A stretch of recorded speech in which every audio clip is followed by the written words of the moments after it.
The late afternoon sun slanted across the quiet neighborhood, washing the rows of identical beige houses in warm light. In one backyard, however, something broke the pattern. A towering, eccentric statue, almost comically out of place amid the manicured lawns and cookie-cutter fences. It stood nearly 12 feet tall, painted a flaming shade of pink, shaped like a giant flamingo balancing on one leg while holding an oversized coffee mug. Its cartoonish grin made it impossible to ignore. Neighbors who walked their dogs past the fence often slowed down, chuckling or snapping pictures. To them it was a splash of personality in a place designed to be uniform. But to the HOA president, it was nothing short of an abomination. A gate creaked open, and the HOA president, Mrs. Caldwell, marched the paved path with a manila envelope clutched in her hand. She wore her authority like armor, every step echoing with indignation. Her lips were pressed so tightly together they looked like a single line drawn across her face. She didn't even look at the homeowner first. Her eyes shot straight to the flamingo statue, glaring as if she could burn it down by sheer disapproval. The statue, of course, stared back with its frozen goofy smile. The homeowner, Mark, leaned casually on the patio railing, sipping iced tea from a mason jar. He had seen her coming from a mile away. Cowell's stiff posture was visible even before she turned onto his property. He didn't move panic. If anything, he looked amused, like someone waiting for a performance they had already predicted beat for beat. Mrs. Caldwell stopped at the base of the patio steps and dramatically cleared her throat. "Thur Reynolds," she began, her voice sharp enough to cut glass. "We need to talk about that." She jabbed her finger at the statue like it was a weapon aimed at her personally. "This is a violation of Section 14, Subclause C of the Community Standards regarding exterior modifications. It must be removed immediately." Mark raised his eyebrows, feigning confusion. "This, you mean my flamingo? He's not hurting anyone. Look him, he's smiling. He brings joy." He took another slow sip of his tea, stretching the silence between them. "This is not about joy," Mrs. Caldwell snapped. "This is about order, cohesion. This community has guidelines for Mr. Reynolds, and this," she flicked the corner of her envelope toward the statue, "is not within those guidelines. Not in size, not in color, not in spirit." Mark set his jar down and walked casually toward the statue. He patted its long leg like it was a beloved pet. "Well, I've read the bylaws, Mrs. Caldwell. They say no unauthorized structures. This isn't a structure. It's art. And I didn't see anything about banning art." Her nostrils flared. "Don't play clever with me. It's an eyesore. I've already had 3 complaints in less than a week. And as president of this association, I am obligated to enforce the rules." She yanked a sheet of paper out of the envelope and slapped it onto his patio table. "Failure to remove this object within 7 days will result in fines, starting at $500 per day." Mark picked up the paper and held it at arm's length, reading aloud in an exaggerated announcer's voice. "Dear Mr. Reynolds, your property is in violation of community standards, blah blah blah. Fines may be imposed. Sincerely, HOA Enforcement." He set the paper down and gave her a grin. "You know, Mrs. Caldwell, you're the first person I've ever seen get mad at a flamingo. That's gotta be some kind of record." Her cheeks flushed pinker than the statue.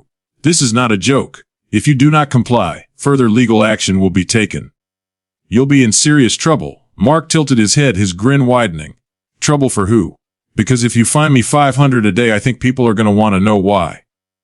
And when they see what it's about, well, I'm not sure it's gonna make the HOA look very reasonable." For a moment, Caldwell looked like she might explode.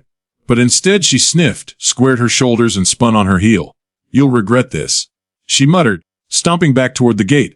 The flamingo watched her go, mug raised like a silent toast. When the gate clicked shut behind her, Mark chuckled to himself. He picked up his phone from the patio table and snapped a wide shot of the statue, the sunset turning the sky orange behind it. Then he zoomed in on the HO letter, its bold lines practically glowing under the lens. With a mischievous grin, he opened his favorite social app and typed out a caption. "FOA wants me to take this beauty down. Should I? FlamingoFreedom." He attached pictures, hit post, and set the phone down. Almost immediately his notifications began to buzz. 1 like. Then 3. Then a dozen comments rolling in, laughing emojis, shocked reactions, words of support. "Keep it up," someone wrote. "That thing's amazing." Another chimed in. "Tell the HOA to chill, it's hilarious." Within minutes, the post was being shared outside the neighborhood. Strangers from across the city were weighing in, debating whether the HOA had any right to interfere with art. Mark leaned back in his chair, arms behind his head, watching the flamingo glow in the fading daylight. He could already tell this was bigger than just him and Mrs. Caldwell. The flamingo wasn't just a lawn decoration anymore. It was a statement, a spark, something that was a big night far beyond his backyard fence. And if Mrs. Caldwell thought she could intimidate him into compliance, she had underestimated the power of the internet. and the weird, undeniable charm of a giant pink flamingo holding a coffee cup. Would you like me to also expand scene 2 to 1,000 words in the same detailed, cinematic style so it flows like a full short story? You said. The neighborhood didn't look the same a week later. What had once been a row of identical beige houses, each with carefully trimmed lawns and matching mailboxes, had suddenly transformed into a carnival of pink. It started small. One neighbor stuck a cardboard cutout of a flamingo in their yard, grinning as they waved to Mark across the street. Then another family joined in, painting an old plywood board with a cartoon bird and propping it on their fence. Within days, the block was awash with pink feathers, inflatable flamingos, hand-drawn posters taped to garage doors, and even kids running around with paper flamingo masks. The eccentric backyard statue that had sparked outrage had become the symbol of a movement. On Mark's lawn, the original flamingo statue stood proudly, unbothered by the storm it had caused. It loomed like a guardian, its oversized coffee cup raised high as if toasting the rebellion it had inspired. Around its base, children had left little offerings, toy floors, pink chalk drawings, even a small sign that reads, "Even stay strong, buddy." Each addition made the statue less of an eyesore and more of a community mascot. The HO president, Mrs. Caldwell, had been trying to fight back. But the harder she pushed, the more the neighborhood resisted. She'd sent out mass emails warning residents about unauthorized decorations, only to find her inbox flooded with sarcastic replies and screenshots of memes featuring her scowling face next to a flamingo in a crown. She'd driven around the streets in her silver sedan, shaking her head at the sight of inflatable flamingos perched on rooftops, and she'd threatened fines, only to have people publicly post her letters online for the world to laugh at. The battle had slipped out of her control, and now it was bigger than she could manage. That Saturday morning, the block was buzzing with energy. Word had spread online about the flamingo feud, and a local news crew had decided to cover it. A white van with the station's logo rolled down the street, followed by a couple of cars carrying curious visitors who had seen the story trending under the hashtag #YouStatueStrong. Neighbors gathered outside with coffee cups, lawn chairs, and kids in tow, treating it like a block party. Some wore t-shirts hastily made with iron-on images of the flamingo statue, others carried signs reading, "Art is not a crime," and "Let the bird live." The air was filled with laughter, chatter, and the sound of camera shutters clicking as more people snapped photos of the now iconic statue. Mark stood on his porch amused and overwhelmed. He had never intended for things to get this big, but he couldn't deny he was enjoying the spectacle. His phone buzzed constantly in his pocket, notifications piling up as the hashtag kept trending. He waved at the news crew as they approached, microphone in hand, and tried to look calm despite the surreal circus unfolding around him. The reporter, a young woman with a practiced smile, gestured to the statue behind him. "So, Mr. Reynolds, can you tell us how this all started?" Mark chuckled. "Well, I bought this flamingo because it made me laugh. That's it. The HOA said it had to go, and I thought that was silly. I posted about it, and, well, the internet did the rest." The camera panned to the crowd of neighbors cheering, holding up their flamingo props like a rally. Someone shouted, "Long live the bird," and laughter rippled across the group. The statue towered behind it all, absurd yet oddly majestic, framed perfectly for the evening news. As the reporter continued her questions, a commotion erupted at the end of the street. Mrs. Caldwell appeared, striding toward the gathering with a clipboard in one hand and her expression twisted in outrage. She looked like a general storming into enemy territory, except instead of soldiers, she faced a crowd of families armed with inflatable flamingos and homemade signs. Murmurs spread quickly through the group as people noticed her approach. Some smirked, some booed lightly, others raised their phones to record. "No," she barked, raising her voice over the noise. "This circus is over. You are all in violation of community guidelines. These monstrosities will be removed immediately." She gestured furiously at the yard full of pink. "And you," she jabbed her finger at Mark.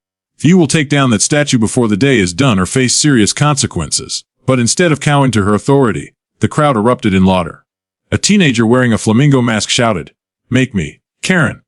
And the block howled with delight. Someone started chanting, "Save the flamingo." And within seconds, dozens of voices joined in, their chant rising like a wave.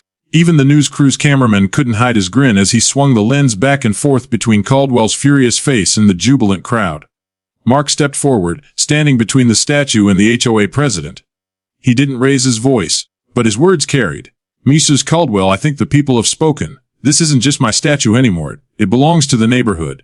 It belongs to everyone who sees it and smiles. You can find me all you want, but you can't find an entire community for wanting a little color, a little fun." Crowd cheered again, louder this time. Several people lifted their phones, live streaming the confrontation.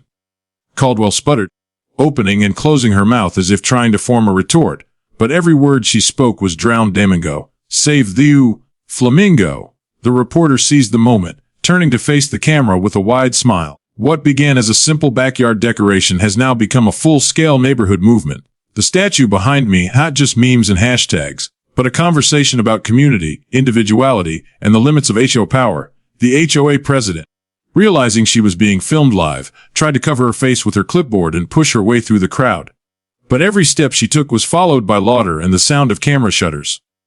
A group of kids pranced around her holding toy flamingos, chanting as if mocking a villain in a cartoon. She finally retreated down the street, her heels clicking furiously against the pavement.